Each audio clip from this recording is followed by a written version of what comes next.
Hello, everybody. EJ Schultz here, news editor at Ad Age. Thanks for joining us today for our latest episode of Purpose Marketing Hits and Misses.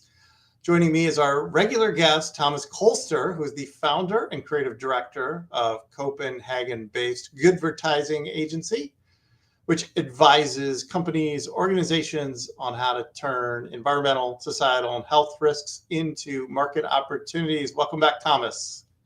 So good to see you, EJ. So thanks again for everyone who's tuned in. Just a reminder of how we go about this. We're going to review 6 ads, and we're going to encourage everyone watching to comment, submit questions, while Thomas gives his opinion on each ad, and he will reveal whether he thinks it is a hit or a miss and why. So the more audience questions and comments we get, the better this is. So please don't be shy. And with that out of the way, let's get started. Our first campaign comes from Tourism Tasmania, which continues its long-running Come Down for Air campaign to promote the unique attributes of the Australian state. Let's watch a couple of the ads and then we'll talk about them. These rogues don't have a care in the world, nor do they have a towel.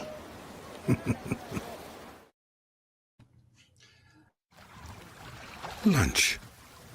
Sourced minutes ago. By Tom, your friendly fisherman, chef, and waiter. All right, Thomas, this certainly is probably not the first tourism ad we've reviewed on this show, but why did you pick this one? Definitely not. It kind of feels strange when sitting in a sweater today. I do feel like most ads kind of feel like a little bit like a 30-second prison sentence, to be honest. But I think these, they just feel like a free 30-second therapy session. And in a time where so many brands talk about digital detox, I think what these ads does really well is consistently delivering this message by just showing it to us. I feel it when I watch the ad, and that's what I absolutely love about it. It's not over explaining anything. It's could I say that it's a little reminiscent here in the US of the hugely successful Pure Michigan campaign? Are you familiar with that one? I know you're overseas, but it's a similar vibe, maybe. I would say that it's not a trick that's completely unused before, but I think what kind of works with this is the simplicity. Remember, we had the add-on from WWF, Nature as a Prescription, sort of giving you that sort of quietness and time for contemplation. I think works. Probably also works for Michigan. I think a lot of destinations around the world, but I think it's quite nice and it's short. And it gives you a feeling, and I think that's what we need. So it's on purpose, and I say that without having been in Tasmania. So there you go. Okay, yeah, I think you've been just about everywhere else, so that's on your bucket list, maybe. Please invite me. Yeah, seems like nobody's disagreeing. Maybe there isn't anybody from Australia tuning in today. Maybe the time difference. Let us know if you agree with us. On to our next one, though. It comes from Nike. And it is the latest iteration of its classic Just Do It campaign. But this one reframes that tagline to ask, why do it? Let's watch the lead spot from Wieden and Kennedy, which is narrated by Tyler, the Creator. Why do it? Why would you make it harder on yourself?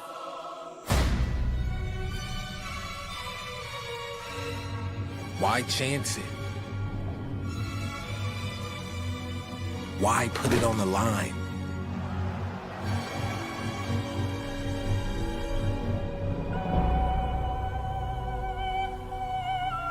With so much at stake, with so much room to fail, why risk it? Why would you dare? Seriously, why? You could give everything you have and still lose. But my question is, what if you don't?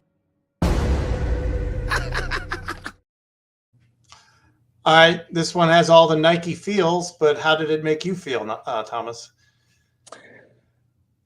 It kind of felt for me a little bit like a record on repeat. And I'm only saying this, Nike is about perfection. I think this is good, not great. There's a lot of things they get right. It is on purpose. It is consistent with what Nike has been doing. But I think as Nike is faced with sort of sales not doing as well as they should be doing, I mean, they could be asking themselves, why not risk a little bit more? If you compare it to another brand that usually delivers sort of high impact creative, such as Dove, I think they are better at constantly sort of pushing the envelope in terms of where they can take that platform. I feel Nike, it feels a little bit stuck, and that's worrying for me, especially with the market conditions that Nike is facing right now. Well, let me give you the Nike perspective on this one. We interviewed their CMO, Nicole Graham, who said the creative was meant to capture the conundrum facing younger generations. She said, I have 2 teenage daughters, and you can see this generation is growing up in a pressure cooker. It's constant comparison and perfectionism, and this whole idea of fear of trying and fear of failure, so much so that there are cultural words for it. You don't want to be a try hard. You don't want to be considered cringe, which is when you're showing passion for something. We were seeing all of this going on in culture, and we thought this is interesting. So that is sort of the incremental change that they went after. Does that make you feel any different about this or no? I think it's actually spot on to what I said. I feel what Nike was doing back in the days, they were leading culture. I think now they're mirroring culture. And I think that's the difference between being a bold brand and just being a brand that mirrors society. And again, I hold them to a very high standard because the creative is usually great. And I think especially at this time for Nike as a brand, I think it's just so pivotal that they come up with something that shows them why I should buy into these guys rather than On Running or someone else. But, I'm still curious to see what anybody else feels about this. It's got to be some people that are younger than me where this ad talks to them. Yeah, if you're out there and want to defend Nike, please feel free to weigh in or have any questions or want to challenge Thomas on any of this. He's accepting all criticism. Let's move on, though.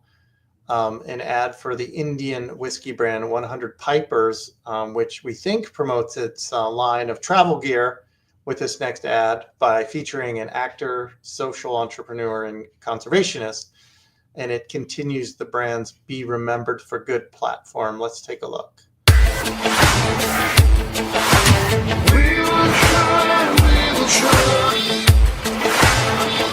What's the world's most rewarding job? It's where off-site conferences boost more than just morale, where happiness index precedes profit index, and where bonuses are given more than once. Some things you do for a good life, some for the greater good. 100 Pipers. Be remembered for good. So you can see in that last image that it says 100 Pipers travel gear, which apparently this ad is promoting in some way. But what was your takeaway from this? I mean, I'm happy that, first of all, that you have a brand in these sort of challenging times is supporting people who stand up for change, and some really important people that are being mentioned in the ad. My challenge, though, is it doesn't really come off as very authentic. And it tends to be that after watching this ad, I kind of remember the people driving the chains, all those great people, but I kind of forget the good whiskey. And I think that's a bit of a challenge. So, good to be remembering these folks, but shouldn't we be remembering the whiskey? So I think it's the thing we talked about before as well, is how well integrated is the brand into the creative. And I think that's what sort of makes it a purpose miss in this case. We have Maria weighing in and saying, "Oh my God, this is so average." Which my complaint on this ad is, again, it's like, what is the product here? Like, because it did say travel gear, and we assume that they're selling sort of branded, I don't know, something to do with travel, but there's none of that in the ad. I did some quick searching. You're in tough category. I mean, I just can't, like, we're talking purpose, right? If you think back at some of the good old creative from Johnny Walker, Keep Walking, I mean, you feel the purpose, you feel the sense of duty and stuff like that. I think here it's just quite a classic thing. Let's bring in a mix of creators, famous people, and let's hope we get away with it. Let's find some cool brand ambassadors, but I think it lacks that level of authenticity. And yeah, I agree with Maria. Maybe the creative is also a bit average. All right. Next up is a campaign from a Danish brand called Birdie, which makes indoor air monitors that actually can measure the CO2 in the air. I think we can throw up on the screen and sort of what this actual product looks like before we show the ad, because it's better seen than explained. So that little birdie, you hang this on your wall, and if it detects CO2 or toxins in the air, it will go down like that. Cool little design, interesting device.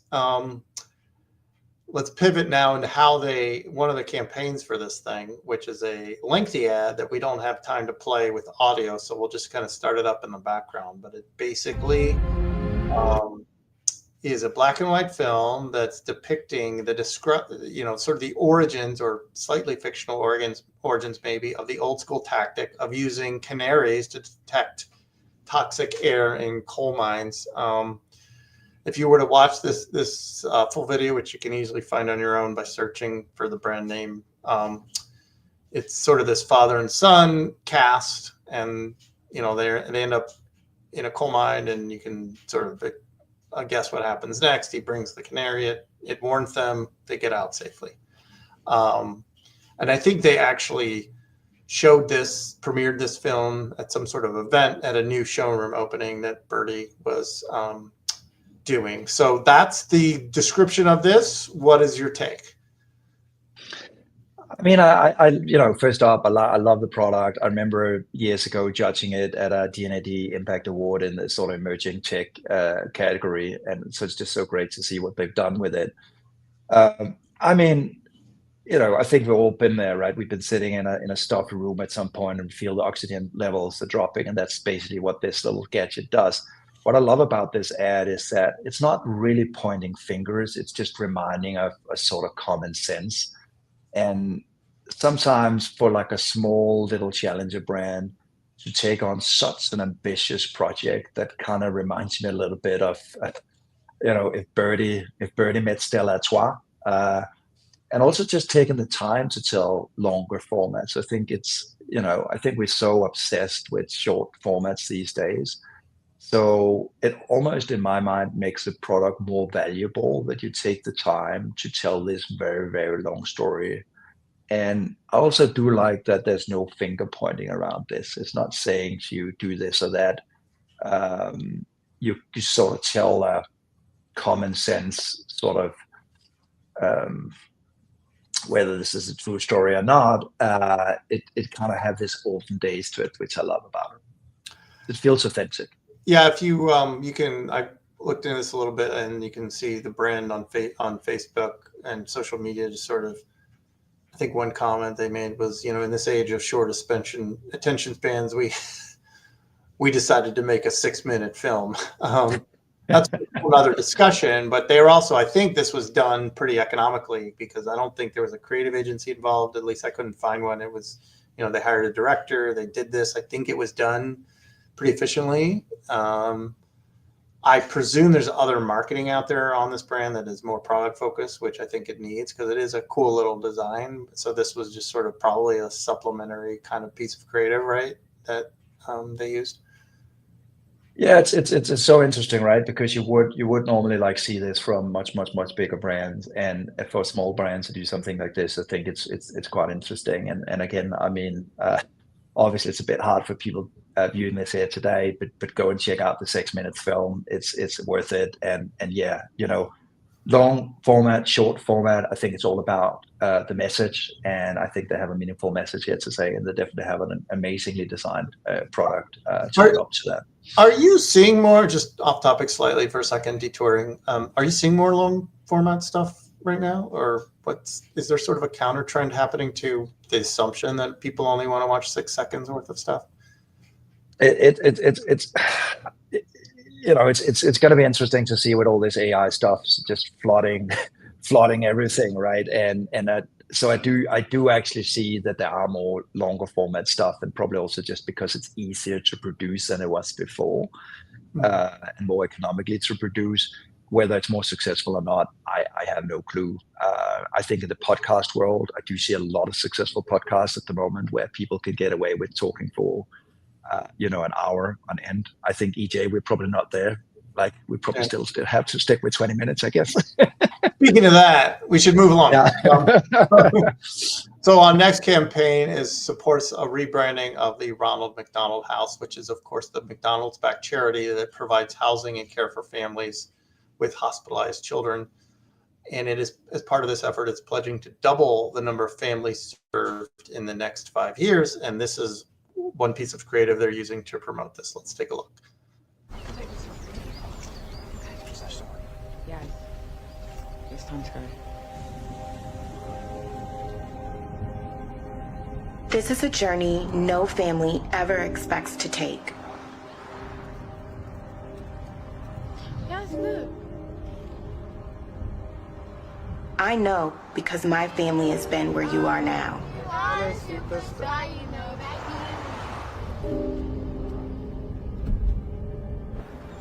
We all asked ourselves the same question. Yeah, that's good. Why us? I wish I could give you the answer.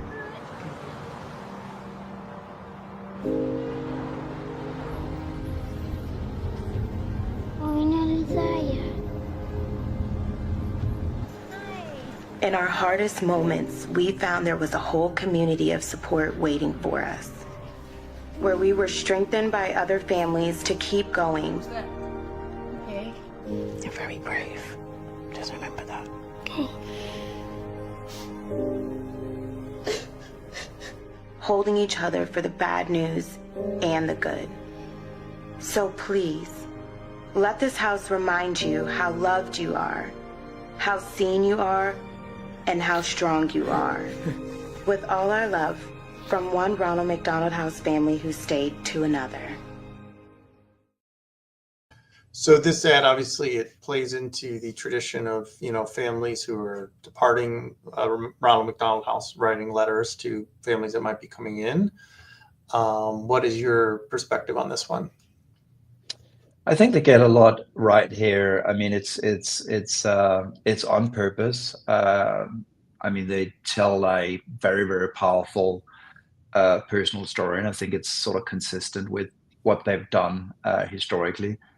But what sort of bothers me still, though, is that somehow I kind of feel that it ends up being a story too much about the house, and even that little scene with the welcoming staff and the reception, rather than actually focusing probably more on that enablement. And so I might be getting this wrong, but that's sort of kind of how I feel this piece of creative leaves me. And so, yeah, I would have loved that, it focused more on the amazing role that they're playing rather than too much of a rebrand of the house, which I kind of feel just doesn't really fit this category. I mean, they rely so much on you and I donating to this super important cause.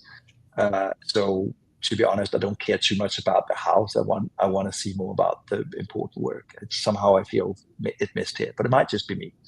Does anyone out there disagree? Feel free to let us know.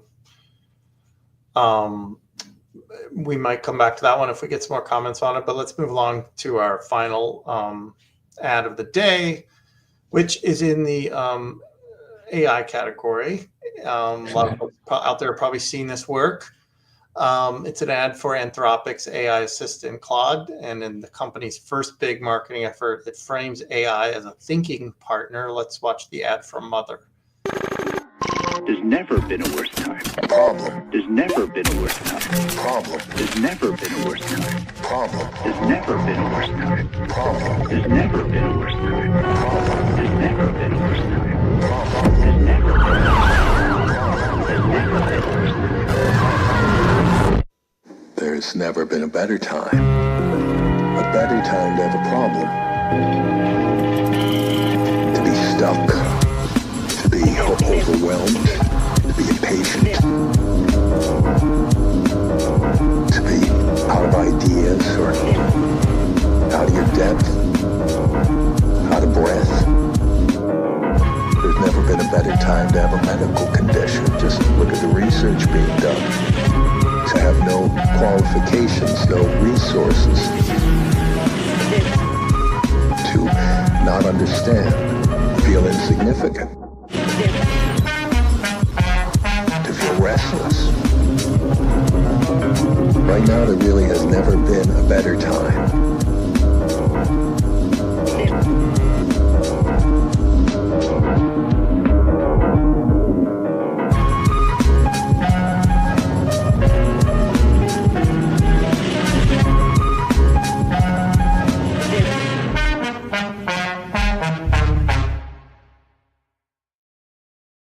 So before I get your take, Thomas, I want to read a quote from we wrote about this at Ad Age. Andrew Stirk, who is the head of brand marketing at Anthropic, said Claude is for those who see AI not as a shortcut, but as a thinking partner to take on their most meaningful challenges.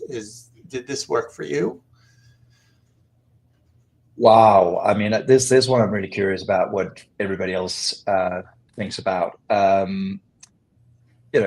Putting humans at the driver's seat is, I think, what they're trying to do here. For me, I mean, there's been a lot of talk about greenwashing or whitewashing. I think this is definitely the category of checkwashing. In a lot of these types of work where we know there is problems, there is challenges, and the brand avoiding talking about those challenges, I think that's problematic. It's kind of like a casino saying, come in here and solve your financial problems. So I get it. It's a tool. I just don't think it's a very authentic way of telling it. I think they could have talked about some of the challenges around AI as well. And then I might have bought into this ad as AI for problem solvers. But just ignoring this bulk of conversation that's out there, that's on everybody's mind, is really not going to help you make this pitch to me as an AI company, unfortunately. So, we talked about the other day with Meta and Facebook as well.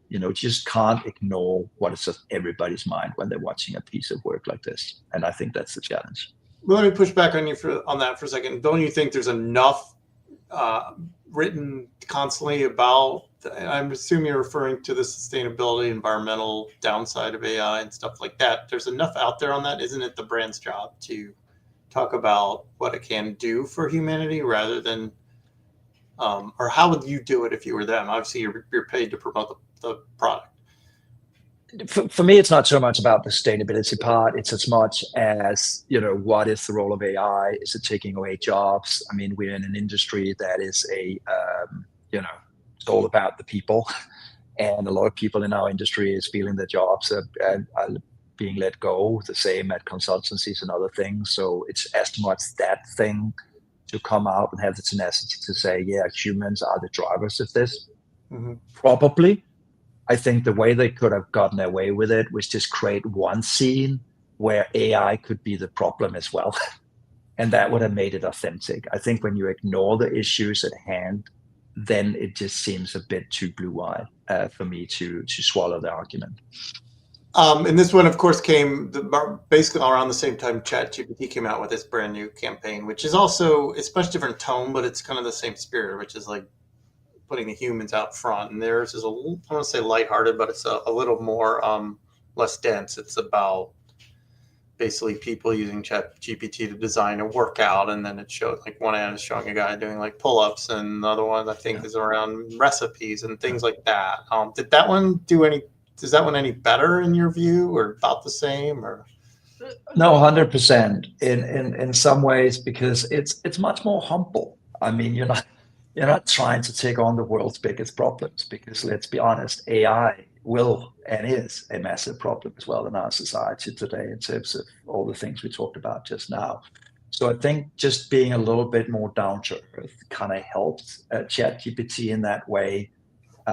you're not helping solve the world's problems. You might just be helping with that exercise routine that I can't remember, or a recipe. I want to cook Mexican. Fine. So I think in that way, they're just much more focused. I think sometimes when you do these big mission type pieces, like we saw with the Nike one, you better make sure that it rings true and that it's on purpose. And I think when you don't dare to face the music and the challenges and the things that's in people's minds, I think this is where it becomes a little bit disingenuous. I want to read one comment we had come in on this one from Kathy. What caught me, there it is, you can read it. What caught me on this more than anything was the use of MF Doom. That's what made me pay attention to that ad, which was beautiful and had a great message of human first.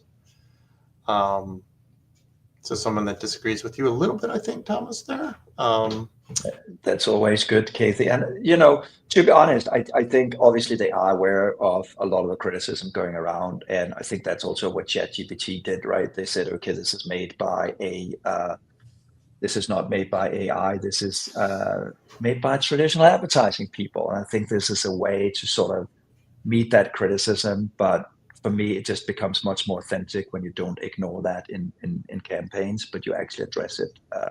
For me, that's just much better. We have a little bit of time left. We'll go back, and we're getting some other comments coming in on some of the previous stuff we talked about. This one had to do with the Ronald McDonald House campaign. This comes from Melissa. She says, when an ad makes me tear up, it's making an impact.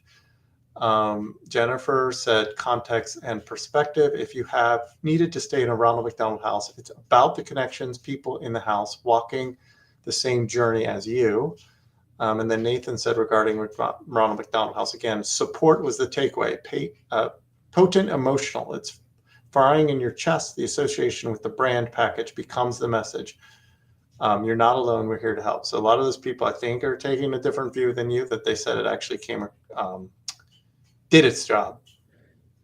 I completely agree with the emotional part of it. And, emotionality equates with effectivity, right? And so in that sense, yes, you could say it comes out as effective. I think the pushback that I had was just that I felt it became too much about the house, as I said, and too little about but again, I'm always welcome to hear different points of view. I always kind of felt like it was too emotional. Maybe I kind of also had that, it's a tough ad to watch. Before we go, I want to read one more just sort of general comment from Michelle. It says, purpose marketing only works when it's backed by proof of impact. The best campaigns don't just say purpose, they structure it into the measurable outcomes that outlast the creative cycle. When brands align purpose with accountability, they stop chasing headlines and start compounding trust. It sounds like she's speaking your language, Thomas. Is that right? Do you agree? I think there's always this hard thing about what is the brand saying and what is the brand in fact doing. And I think especially this speaks truth to when we discussed the Claude ad. So you could, of course, ask a company like that. So if you really do believe that humans are the problem solvers, how are you going to address that in your company? How are you going to address that in your philanthropic efforts? Are you supporting human problem solvers out there, and how? So yes, one thing is what you say, but you need to back that up with proof. So I very much agree with that. All right, that's a great place to leave it today then. Thanks again, everyone, for tuning in. We can continue this dialogue on LinkedIn, and we can kind of go back and forth there. So let's not end the discussion just because we're ending the video. That was, again, Thomas Kolster of Goodvertising Agency. I'm EJ Schultz, news editor at Ad Age. I want to give a shout out to our producer, Lauren Ciardio, and remind everyone we'll post a recap of this episode at adage.com. You can take a look at all of the ads again, especially the 6-minute ad we didn't have time to play. And we look forward to seeing you again for our next episode. Thanks again, everyone.